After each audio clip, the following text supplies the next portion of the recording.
Agora foi. Oi, finalmente. Tudo Tá fazendo bem, só frio Isa? aqui já. Tudo bom? Tudo bem, querida? E aí? Tudo certo. Ai, que delícia participar. Ah, Ai, olha, muito obrigada por estar aqui comigo. Para quem não sabe, a Fernanda. Tinha quantos anos, Fernanda? Nossa, sei lá, uns É 12. isso que eu acho, viu? Fernanda foi minha aluna de inglês. Acho que ela tinha uns 12 anos. E agora fomos mães juntas, né? Eu da minha segunda e Pois ela é. da primeira dela, no mesmo mês. E agora é médica endocrinologista. E a gente nunca perdeu o contato, né? Sempre a gente É se falava, né? verdade, né? Que Verdade. gostoso. Eu tenho muitos alunos que eu nunca perdi contato. Foi uma época muito boa da minha Feliz, vida. né? Eu Delícia. carrego todos eles comigo, é verdade. Verdade.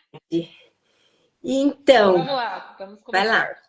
vamos começar aí. Oi, Isa, eu acho que a gente poderia começar contando um pouquinho aí do que é a constelação familiar, o que é esse trabalho que você está fazendo, né? Que a gente sabe que é tão lindo e traz tanta cura, né, para as pessoas. E como que as pessoas realmente se sentem curadas, né, emocionalmente, de traumas passados através da constelação.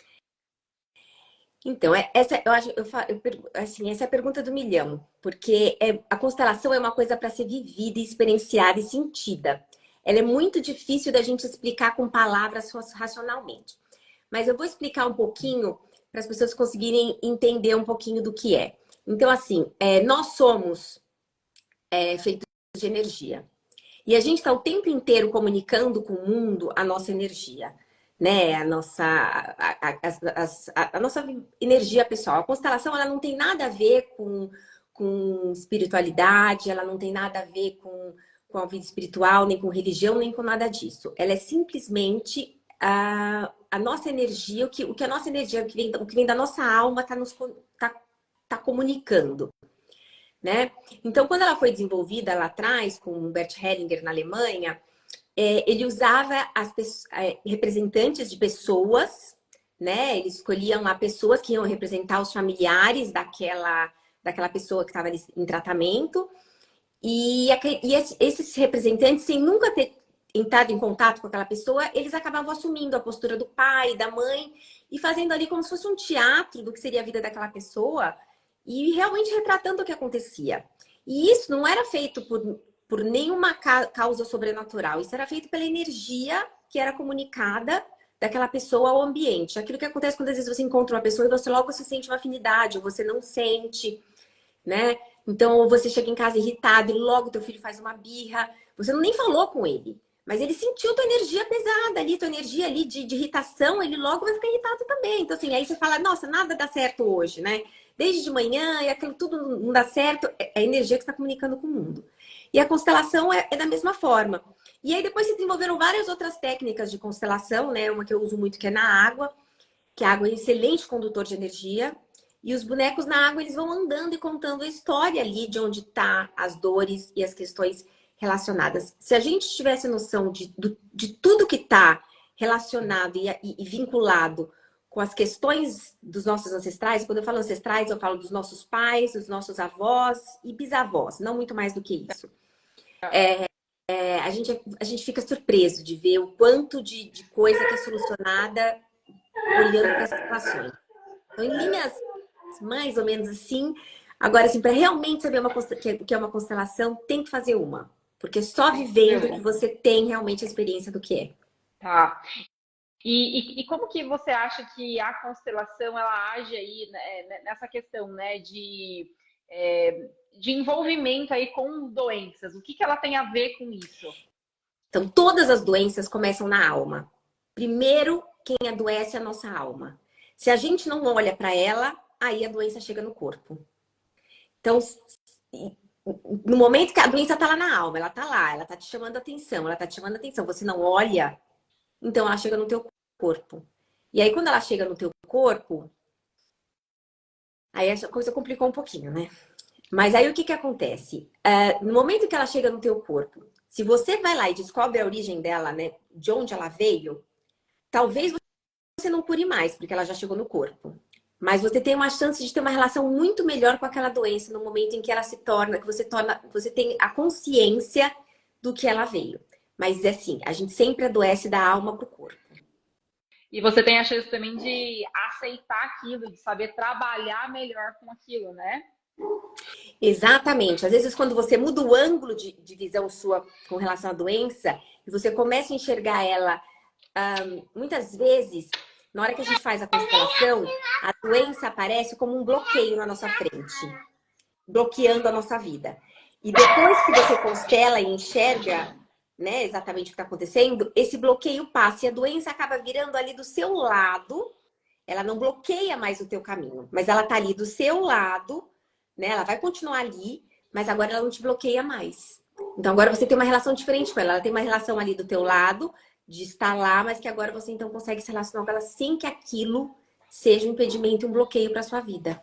Eu acho que é mais ou menos aquela fase que você lida com o diagnóstico, aí talvez você tenha ali como se fosse um luto, né? A lutar mesmo com aquilo, né? E aceitar e tratar, né? A fase da negação e a fase também da aceitação, né?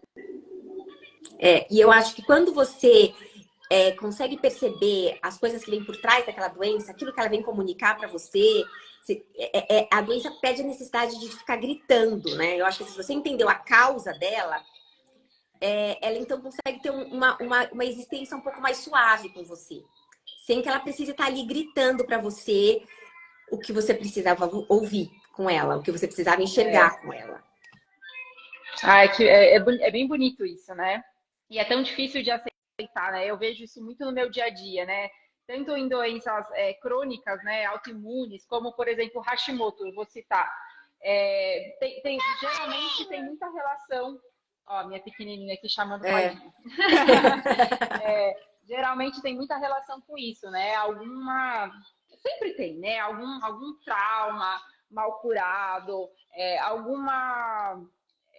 por que essa pessoa está inflamada? Da onde veio essa inflamação, né? O que ela está precisando combater ali junto com aquela inflamação, né? Então, eu percebo muito isso.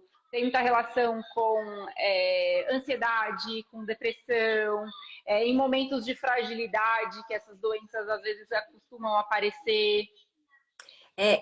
E essa questão, Fernanda, que hoje em dia, eu acho que a medicina tem passado por várias fases, né? E eu acho que ela foi... antes a gente tinha um médico que cuidava de tudo e aí as pessoas foram se especializando e criaram especializações, as especializações. E os médicos começaram a tratar por um tempo as pessoas como órgãos separados, né? E hoje existe uma volta a enxergar o ser humano como um todo, né? Exatamente, né? Enxergar assim, que não é a sua tireoide, né? E aí, entendeu? Você enxergar aquilo como fazendo parte de um sistema. E é muito difícil, né? Porque, principalmente nessas doenças inflamatórias crônicas, não adianta a gente só tratar a tireoide, por exemplo. A gente precisa tratar intestino, a gente precisa tratar dieta, a gente precisa tratar sono, a gente precisa tratar estresse. E não é todo mundo que consegue entender, né, a real necessidade de tudo isso, né? O quanto que o seu emocional também tem relação com o tratamento ali. Eu estou colocando a tireoide como exemplo, mas eu percebo isso em ovário policístico, em diabetes, em obesidade, né? A relação do peso com o seu emocional é muito, muito, muito grande. Então, e quando a gente vai entender por que o emocional tá daquele jeito, a gente ainda dá um passo para trás para entender, né, a origem do emocional ali atrás. Então, assim, a ansiedade, o estresse, o que é que tá causando isso? Então, aí a gente começa a realmente dar uma oportunidade de regressão para a doença. E muitas vezes até de cura, né? Porque às vezes eu sinto que às vezes os médicos fazem o tratamento e a pessoa não consegue melhorar, porque ela também precisa de uma outra parte. E o médico dá o melhor dele, às vezes. Eu lembro direitinho quando eu tirei a minha tireoide, e meus hormônios não estabilizavam. Eu ficava mudando a dose hormonal e nunca estabilizava. Porque eu estava absolutamente instável. Não tinha hormônio nenhum que se estabilizar naquele contexto ali, entendeu? Não interessava o que o médico fizesse. Uhum. Então, eu acho que, assim, é muito importante essa sensibilidade, essa parceria do trabalho do terapeuta, né, com o médico mesmo, para que o paciente possa ser tratado, assim, corpo e mente. E é muito importante também colocar o paciente ali como ele é o principal, né? Não sou eu como médico, e também não é você como terapeuta, é ele, né? Ali tomando as rédeas, né, da sua vida, o controle de tudo, né? Exatamente. Você sabe que, assim, todas as doenças, quase todas, eu nunca gosto de falar todos, né? Mas assim, eu digo assim, quase todas as doenças, se a gente for examinar ali, a gente vai olhar, ela tem uma causa sistêmica. E o que é essa causa sistêmica? Ela tem uma raiz no sistema da pessoa. O que é isso? Quer dizer que um trauma, situação mal resolvida, segredos de família, exclusões. Essa é uma das principais razões das complicações das pessoas. Membros da família que foram excluídos. Aquele avô que era alcoólatra, aquela avó que fugiu e abandonou os filhos e nunca mais voltou, aquele tio que se suicidou, ou aquele parente que, que usava drogas, assim, pessoas com essas histórias mais trágicas, que às vezes a família, então às vezes criança que morreu cedo e ninguém quer falar para não sentir a dor de novo, sabe? Exclui. É como se não tivessem existido na família essas pessoas. Entendi, tá. E isso causa muita complicação. Porque a pessoa nem sabe, né? Às vezes, por exemplo, você nem sabe que seus avós perderam um bebê. Nunca se falou naquele bebê. Você, neto, nunca ouviu essa história. E aí você cria uma conexão com a energia que está vibrando na família. E você acaba, então, desenvolvendo. Por exemplo, vamos supor que a criança morreu engasgada. Você começa a desenvolver um problema aqui na garganta e ninguém sabe o que é, e ninguém sabe o que é, você vai descobrir o que é. É uma necessidade que a família tem de olhar para aquela criança e falar, ela faz parte, ela não pode ser excluída, a energia dela tem que pertencer viva no sistema. Nossa, que loucura! Exatamente. Nossa, que loucura! Mas na hora que você vê isso na constelação, e assim, na hora que você fala isso para a pessoa que está sendo constelada, a emoção, ela não consegue controlar. A emoção transborda, porque é exatamente aquilo que aquela alma estava precisando ouvir, a alma estava gritando para ser ouvida e ela não conseguia. E simplesmente isso faz com que uma doença crônica que vai perdendo a importância. Então, assim, não precisa mais daquilo na vida da pessoa. E assim, isso não quer dizer que a pessoa vai se curar. Pode ser que, por exemplo, já desenvolveu um diabetes, vai continuar com diabetes, né? Mas é aquilo que eu falei, sai de ser um bloqueio e entra como sendo, assim, apenas um companheiro de vida. Sim. E como que a constelação mostra isso? Acho que as pessoas têm muita dúvida, né? Então, a constelação mostra isso com o movimento dos bonecos. Na hora que você coloca lá o símbolozinho, né? O boneco, um elemento para representar a diabetes, na água, por exemplo, como eu faço, ele vai se movimentar até a relação que tem. Então, a pessoa traz uma queixa para você. A pessoa traz uma queixa. Então, por exemplo, eu tenho diabetes. Aí você fala para a pessoa assim, bom, vamos entender, o que é o diabetes? Diabetes, você tem um excesso de açúcar no sangue, você me corrige, doutora, se eu estiver errado. Mas você tem um excesso de açúcar no sangue e uma célula que morre de fome e que não consegue se alimentar desse açúcar. Tá. Né? Então, você tem um alimento, mas ela não consegue se alimentar. Aí você coloca na constelação a questão da pessoa. Você coloca a pessoa, você coloca o diabetes. E aí você coloca ali uma situação, por exemplo, o diabetes, às vezes, ele se move e mostra nos elementos que estão ali em volta que está relacionado com uma criança morta. E aí você fala para ela assim, quem é a criança que morreu? Ah, minha mãe teve um aborto antes de mim, espontâneo. Ah, mas ela perdeu com 8 semanas, foi tranquilo, mas ela perdeu um bebê ali antes de mim.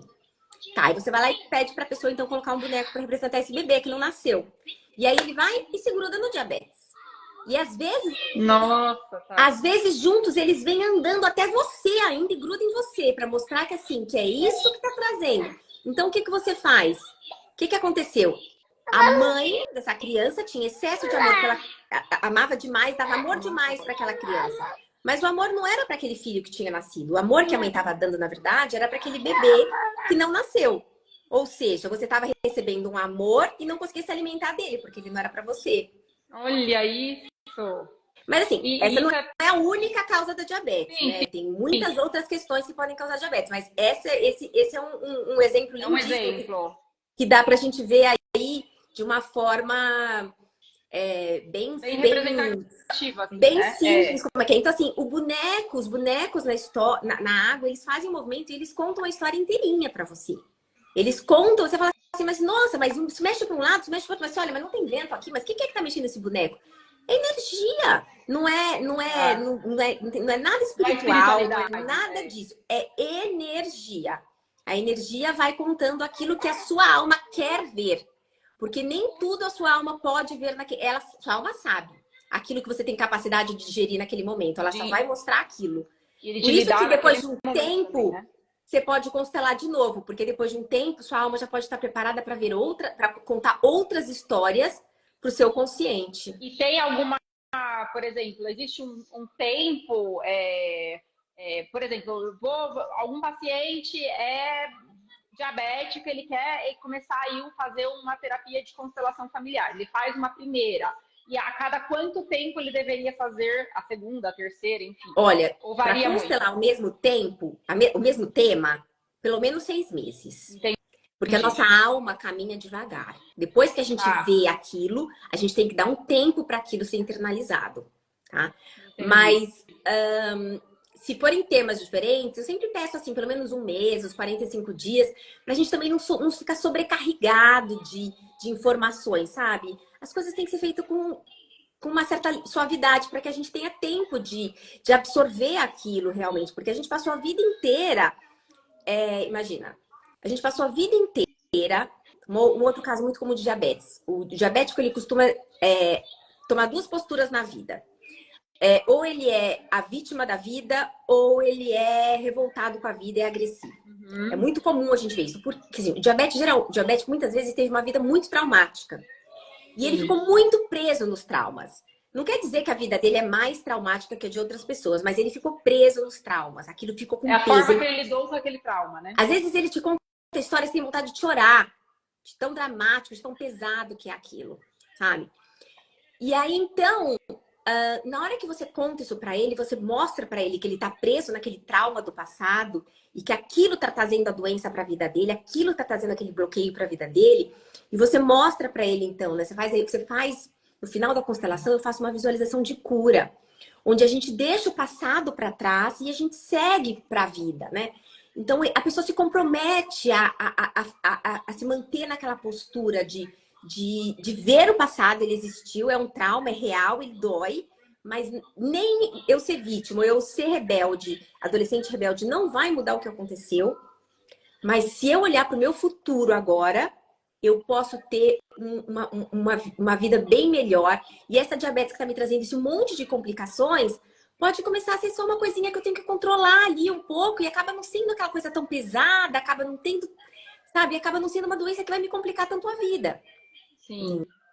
Ô, Isa, eu vou entrar um pouquinho no outro assunto. Eu lembrei de uma paciente que eu acho que assim, talvez teria muita coisa a se fazer, a descobrir numa constelação. Eu vou contar mais ou menos a história dela. Ela é uma paciente que, desde criança, ela passou por muitos traumas. Ela foi abandonada pelo pai, e ela sente muita falta do pai. Assim, todas as consultas ela comenta o mesmo assunto. Sempre ela traz alguma coisa. O pai era alcoólatra. E ela, desde criança, começou a desenvolver uma compulsão alimentar. Assim, num grau bem elevado. A gente vai colhendo a história, você vai percebendo que lá, assim, com 8 anos, ela já tinha episódios de comer escondida de madrugada, para ninguém ver. E ela chegou assim, hoje ela tá com 25 mais ou menos, no fundo do poço dela, o maior peso da vida dela, ela não sabe mais o que fazer, ela não sabe sair dali. Já fez um monte de tratamentos e assim, sabe, perde um pouquinho de peso, volta tudo de novo. E eu sempre tento falar isso para ela, falar assim, você já procurou, né, uma terapia? Você já foi atrás de curar? Porque eu sinto nela uma criança ferida, é a impressão que eu tenho, né? E eu acho que se ela não controlar isso, ela não vai para frente, né? Porque ela tá sempre com aquele trauma ali, né? E aí você já teve alguma experiência aí com casos de obesidade? Então, assim? Esse caso dela aí me chama atenção, e na verdade, sim, só a gente colocando a constelação que a gente vê, mas esse caso dela me chama muita atenção, o fluxo do amor interrompido com relação ao pai. Então, como ela foi abandonada pelo pai, ela teve esse fluxo do amor do pai interrompido. E aí é muito comum a pessoa, então, nesse caso, né, de tentar buscar essa compensação desse amor. De alguma outra forma, né? De alguma outra forma. E outra questão que também tem aí muito forte é o vício do pai. O pai, ela é alcoólatra. Isso faz com que ela sinta que para pertencer ao pai, para honrar o pai, ela tem que ser como ele. Então, ela também tem que ter um vício. A comida. Então, assim, essas duas coisas me chamam a atenção no caso dela. Mas, assim, colocando uma constelação que a gente veria realmente o que é. Mas essas duas coisas me chamam bem a atenção, que poderiam ser explicações para essa situação que ela passa. Com obesidade também é muito comum a gente ver pessoas que sofreram abuso, que sofreram... E a gente... Olha, eu vou dizer uma coisa para vocês. Depois que eu comecei a trabalhar com terapias... Tem muita gente, né? Que é tanta gente assim que já sofrido abuso na vida. Gente, é muito. Quase todo mundo lá pelas tantas da sessão solta que sofreu abuso. E aí a pessoa, às vezes, ela tem que, então, não ser atraente. É verdade. Para não sofrer aquilo não correr de novo. o mesmo risco de novo. Olha só, você vê, né, é uma doença que a gente trata, às vezes, com remédio e a gente esquece de olhar para isso, né? Exatamente. Às vezes, na hora que a gente olha para isso e enxerga isso, a necessidade de comer simplesmente vai desaparecer. Porque você vai olhar para aquela criança e você vai curar ela. Você vai falar para ela assim, olha, eu vou cuidar de você agora. Isso não vai mais acontecer com você. Eu sou adulto agora. Eu vou cuidar de você. E você não precisa mais se preocupar. Porque eu não vou mais deixar isso acontecer com você. Eu costumo falar assim, ó. Do meu lado. Eu costumo falar assim, ó, pensa, é só comida. É só comida. Quem controla é você. É difícil, né? Mas é muito bonito, né? Porque eu acho que se a pessoa ela se dispõe, né, a aceitar a cura, é impressionante também a reviravolta, né, que ocorre na vida, em todos os aspectos, porque ela abre portas para tudo, né? Porque tudo está bloqueado. Então, a gente está falando aqui de doenças, mas eu imagino que de relacionamentos, né, e profissão, né? A gente encontra os nós ali em tudo, né? Em todas as questões financeiras, muito em questões financeiras, né? Mas é claro que a saúde é uma das principais preocupações que a gente tem, né? Então, chama muita atenção quando a gente vê essas questões de saúde realmente causando essa dificuldade, né, na vida das pessoas. E sendo que poderia ser muito diferente se a pessoa simplesmente tomasse consciência do que está realmente acontecendo. Sim. Sim. E você consegue fazer isso através de forma online? Como que é? Então, é interessante isso, porque até pouco tempo atrás, até o Covid, só se fazia constelação presencial. Ah, é? Mas aí com o Covid, os terapeutas começaram a experimentar e percebeu que funciona perfeitamente, porque a energia não tem barreira, não tem distância. Então, assim, a energia, a gente está conectado de toda forma. Então, assim, não faz diferença nenhuma a constelação online ou a constelação presencial. Hoje em dia eu faço muito mais constelação online. Eu estou em Portugal e eu tenho meu maior público no Brasil. Então, eu faço muito mais constelações online do que presencial. Eu moro numa cidade bem pequena aqui em Portugal, né? Faço algumas aqui, mas geralmente eu faço muito mais constelações online. E eu ponho a câmera ali para o cliente ver o que está acontecendo no campo, né? Para ele poder ver o prato e os bonequinhos mexendo. E eu vou explicando o que está acontecendo. E vamos que vamos, porque a energia não está delimitada a um espaço físico, né? Eu não preciso estar com a pessoa aqui conectada, né? Na minha frente para me conectar com ela e com as questões dela. É isso aí. Ô, Izzy, como que, uma curiosidade aqui, mas como que você começou a fazer constelação? Porque você não fazia isso antes, é algo novo, né? Olha, foi um chamado. Foi um chamado, eu simplesmente... assim, eu sou cristã, acredito em Deus, foi um chamado de Deus mesmo, sabe? Eu estava fazendo umas questões na minha vida e pedindo uma luz, um caminho, né? E aí eu comecei, não sei, eu já tinha feito constelação para mim, e aí começou a aparecer algumas coisas de constelação, e aí eu comecei a me interessar cada vez mais. Desenvolver. E aí eu falei, olha, vou fazer um curso. E os primeiros cursos que eu fiz vários cursos. Os primeiros cursos que eu fiz para desenvolvimento meu, das minhas questões, para minha cura. E aí eu logo comecei a perceber que aí eu fiz uma constelação de uma amiga, foi lindo. E eu falei, olha, acho que tem um caminho aqui para mim. E de lá para cá, assim, eu acabei desenvolvendo uma técnica de constelação que não tem nenhum dos meus professores, nenhum curso que eu fiz é meu, eu desenvolvi sozinha, de acordo com tudo que eu fiz. E aí fui fazer curso de programação neurolinguística, curso de hipnose, radiestesia, eu fui. Porque eu sou assim, eu pego uma coisa, eu vou. E aí eu percebi que eu tinha ali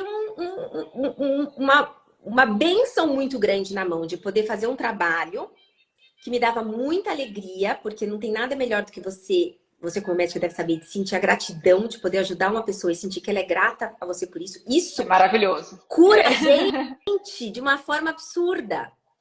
E ao mesmo tempo que eu tô ali trabalhando e ajudando os outros, né, e abençoando os outros, eles estão me abençoando de volta e eu tô me curando e eu tô me descobrindo e eu tô assim... É uma troca, né? Bem bonita.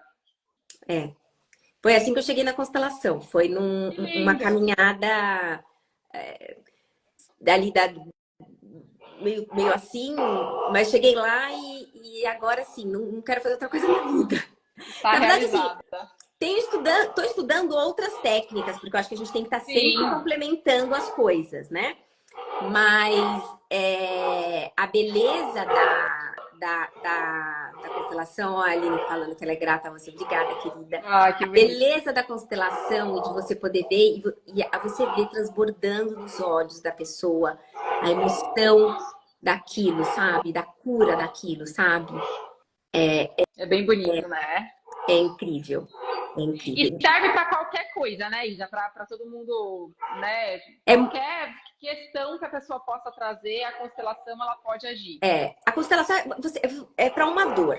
Você escolhe uma dor, você diz qual é a dor que você quer, você tem que ter claro qual é a sua dor e mais ou menos o lugar onde você quer chegar, entendeu? A constelação ela é sempre muito específica. Ah, mas eu quero fazer sobre a minha vida. Você tem que escolher uma coisa, porque essa energia... ela vai vibrar para uma coisa, exatamente. Né? Senão ela dispersa.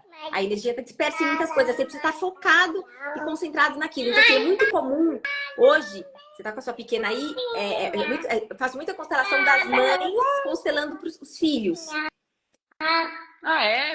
Porque as crianças, você vai fazer, por exemplo, você tem uma criança, um bebê que não dorme, por exemplo. Tá. Então, você vai, a mãe me procura, olha, meu filho não dorme. Eu preciso constelar. Minha filha tem um problema de pele. Ou meu filho tem uma doença tal. Meu filho é extremamente agressivo. E então você, como mãe, aquela criança menor de idade, você pode constelar e você pode enxergar aquilo ali. Eu sempre falo que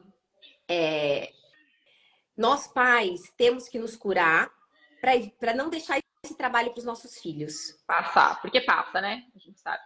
Os nossos traumas, as nossas... Ah, mas eu nunca contei pro meu filho que eu tinha esse trauma. Mas a sua energia que você comunica com ele todos os dias contou para ele tudo e muito mais. Ele sabe, a alma dele sabe em detalhes do seu trauma. Eu nunca contei o que tinha acontecido, que meu pai me batia, ou que isso, aquilo. Mas aí toda vez que a criança vê o avô, mas ele nunca soube. Eu já esqueci isso que aconteceu. Então, se você não tratar os seus traumas, você passa pro teu filho, ele vai se emaranhar naquilo ali. E ele vai se emaranhar naquilo ali e quando crescer ele vai ter que tratar. Então, assim, se você cura, para não deixar, não ter, já, tipo assim, adiantar o serviço para os seus filhos, para não deixar para eles terem que curar quando eles crescerem. Entendeu? Olha só, é isso mesmo. E essa transferência de traumas, ela existe, né, até em doenças, né? Então, a gente vê muito isso em diabetes, por exemplo, né? Não é só... E tem algumas pessoas assim, né? Mas meu pai tem. Tipo assim, ela já se entregou, né? Eu vou ter. Exatamente. A genética, ela dá uma probabilidade, mas nem sempre ela é um fator determinante. Nós não somos reféns da nossa genética. Exatamente isso. Nós não somos reféns das nossas... Exatamente. E também não temos que ser reféns dos nossos traumas.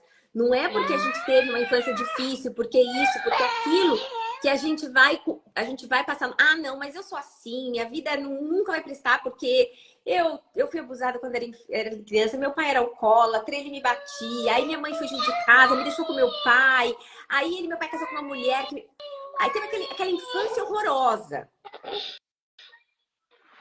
Isso não precisa determinar que o resto da sua vida vai ser horrorosa.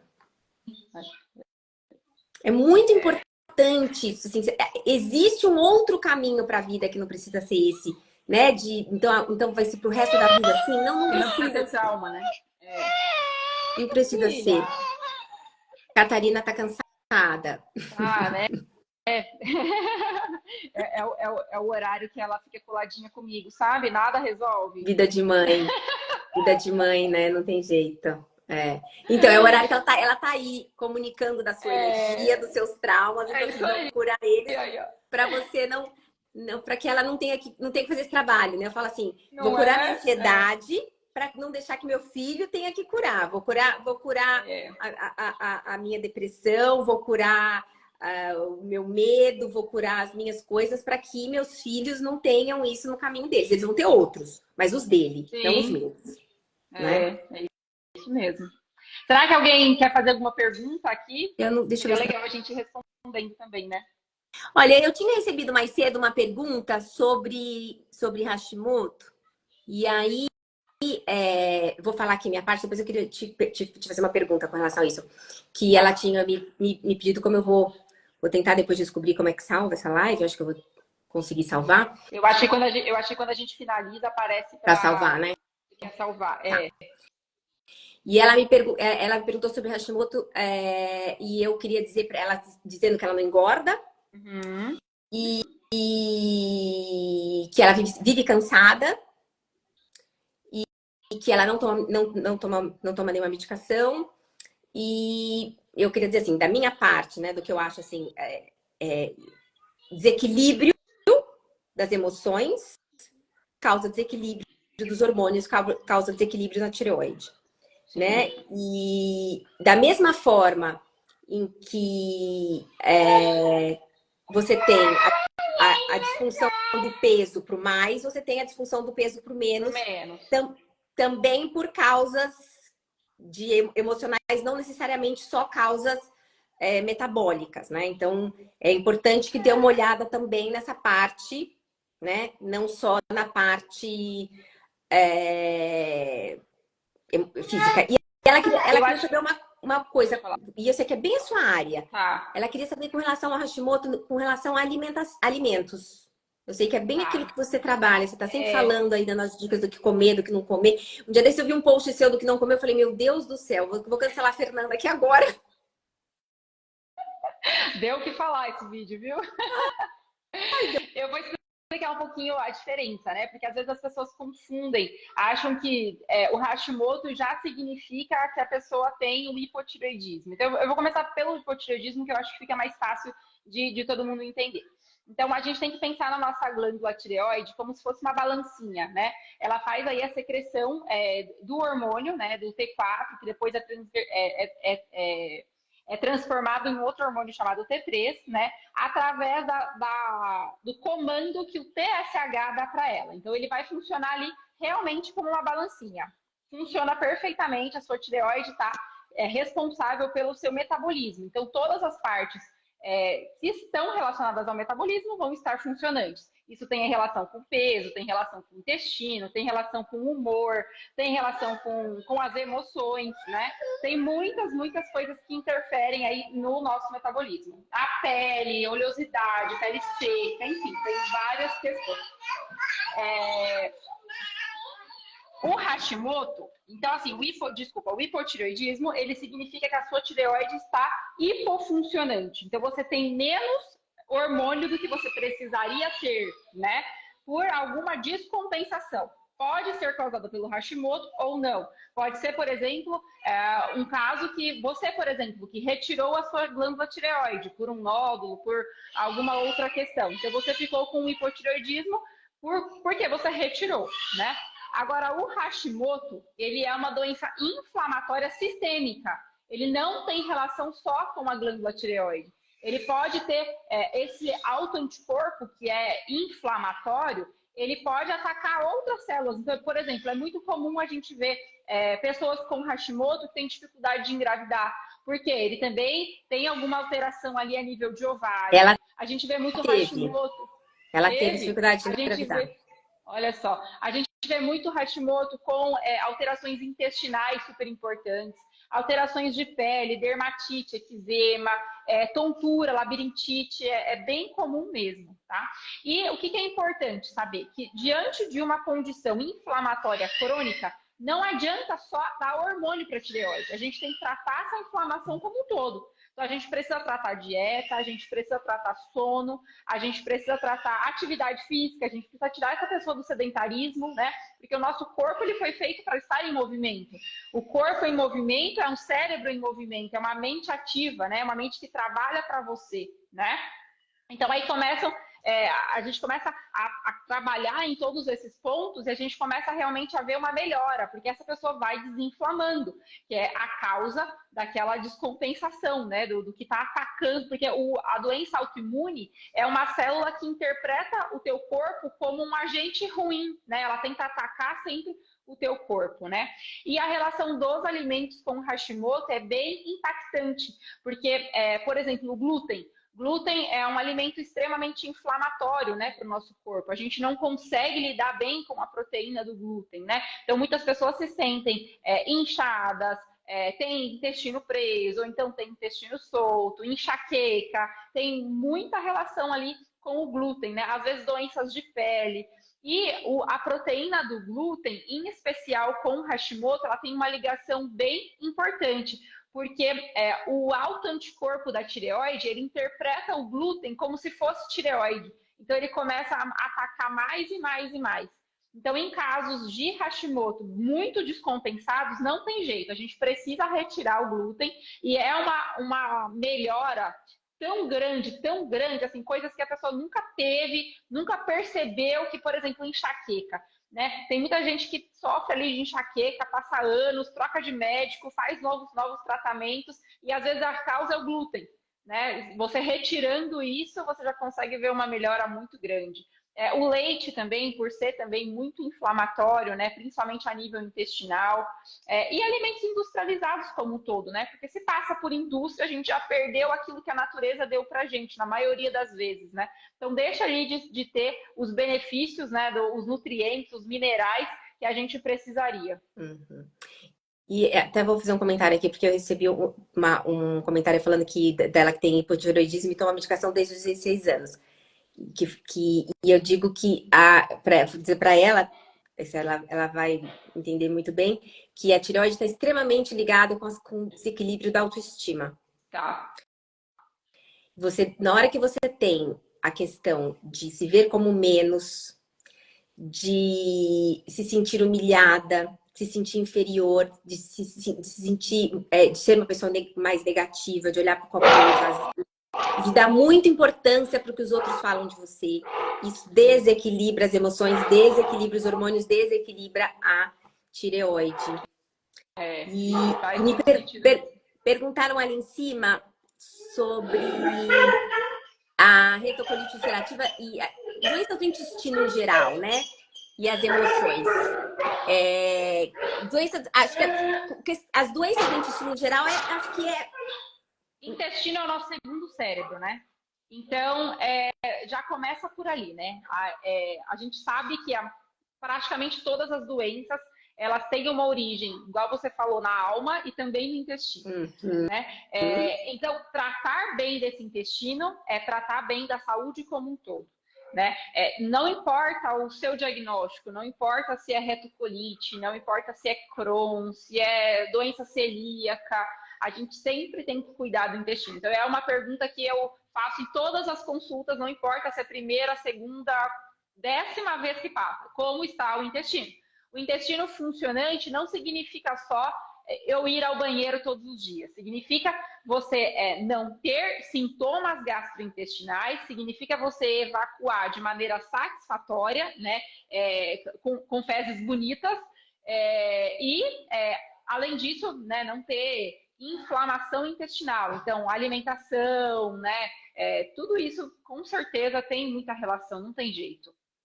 A gente tem também no intestino a formação de alguns neurotransmissores. Então, por exemplo, depressão. Depressão e intestino tem total ligação, né? A gente tem formação de noradrenalina, formação de adrenalina, tudo a nível intestinal, que são neurotransmissores que são essenciais ali para a gente manter, né, a nossa saúde emocional ajustada. Então, não tem jeito, né?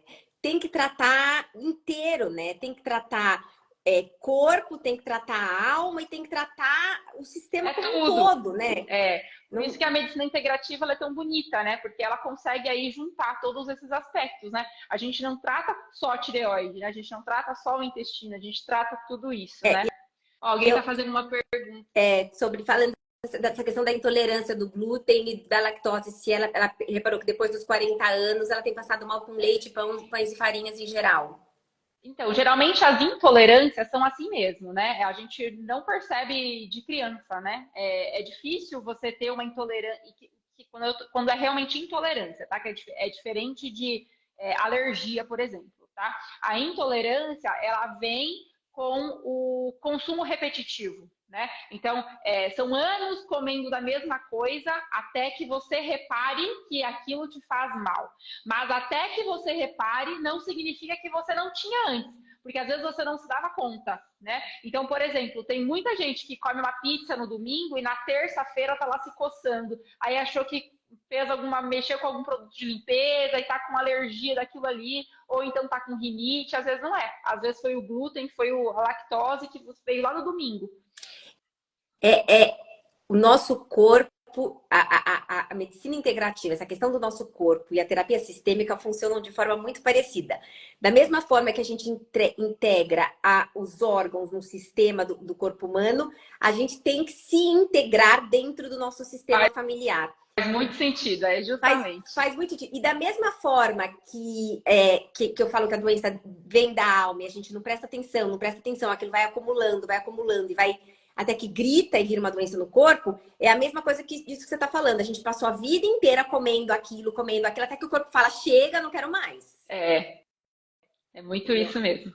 E ele dava sintomas levezinhos e você desprezava, você botava alguma coisa até que ele vai gritar e vai falar, olha só. Tá tudo bem, né? É só um mal-estar aqui hoje e não é, né? Ou você olha pra mim, ou eu vou ficar aqui e vou gritar. Ou eu vou gritar de outra forma, né? É mais ou menos a mesma coisa.